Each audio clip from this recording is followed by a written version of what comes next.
সোমনাথ দা, এই তো মাংস নিয়ে চলে এসেছি। তাই তো দেখতে পাচ্ছি। আসো আসো। চলে এসেছি, এবার লগে চলে যাবে, একটু ভালো করে ধরে নিলাম। হ্যাঁ, না না থাক। বসুন থাক। আসো আসো আসো আসো আসো। মাংস চলে এসেছে বন্ধুরা, তাই তো দেখছি। এখন উপরে চলে যাচ্ছে। হ্যাঁ ও বাবা, আমি একা খাই না, মানুষকে খাওয়াই। আসো আসো আসো আসো। তো বন্ধুরা দেখো তোমরা, সোমনাথ দা চলে এসছে।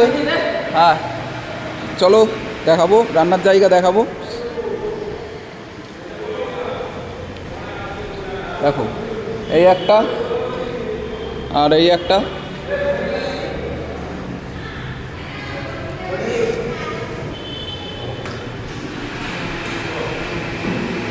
স্টপ।